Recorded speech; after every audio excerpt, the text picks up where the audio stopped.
September 3న హైదరాబాద్లో MRPS MSP ఆధ్వర్యంలో జరిగే మహాగర్జన కోసం భద్రాద్రి కొత్తగూడెం జిల్లా భద్రాచలంలో సన్నాహక సదస్సు జరిగింది. ఈ సదస్సులో మందకృష్ణ మాదిగ పాల్గొని ప్రసంగించారు. తెలంగాణ ప్రభుత్వం వికలాంగులకు, వృద్ధులకు, వితంతువులకు పెన్షన్ పెంచడంలో విఫలమైందని ఆరోపించారు. కాంగ్రెస్ ప్రభుత్వంలో కేసీఆర్ పనికిరాని ప్రతిపక్ష నేతగా మిగిలిపోయారని, ఎన్నికల సమయంలో వికలాంగులకు ఇచ్చిన హామీలను 20 నెలలుగా ఇవ్వకపోవడంతో మహాగర్జన నిర్వహిస్తున్నట్లు మందకృష్ణ చెప్పారు. ఈ సదస్సులో వికలాంగులు, ఎంఆర్పీఎస్ అభిమానులు పాల్గొని విజయవంతం చేయాలని మందకృష్ణ కోరారు.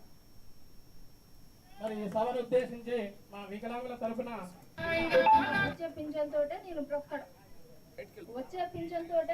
నాకు ఒక చిన్న బాబు ఉన్నాడు, వేరే దగ్గరికి వెళ్ళి చేసుకోలేని పరిస్థితి.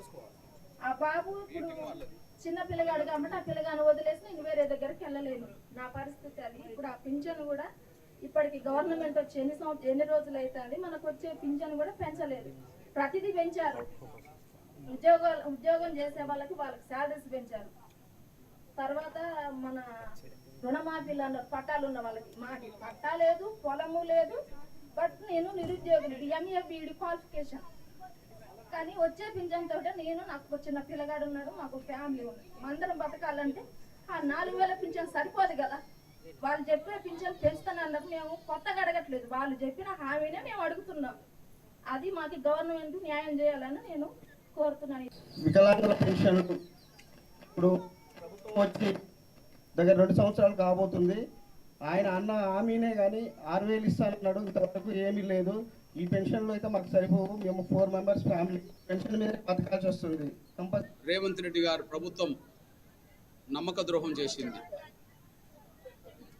పెన్షన్ పెంచుతామని మాట ఇచ్చి ఓట్లు తీసుకొని గద్దెనెక్కిన తర్వాత వికలాంగులను, వృద్ధులను, వితంతులను, ఒంటరి మహిళలను చేయుత పరిధిలో పెన్షన్ మీద ఆధారపడే బతుకుతున్న పేద వర్గాలందరినీ నమ్మించి మోసం చేసిన ప్రభుత్వం రేవంత్ రెడ్డి గారి ప్రభుత్వం.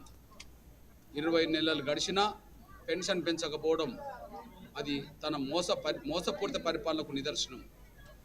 20 నెలలు గడిచినా ప్రతిపక్ష పార్టీ నాయకులు ఎవరు కూడా ఈ విషయాన్ని అసెంబ్లీలో కానీ బయట కానీ ప్రస్తావించకపోవడం, పేదల పట్ల ప్రతిపక్షాలకు కూడా ఒక బాధ్యత లేదు అనడానికి, ఒక చిన్న చూపు చూస్తారు అనడానికి ఇది ఒక ప్రత్యక్ష నిదర్శనం.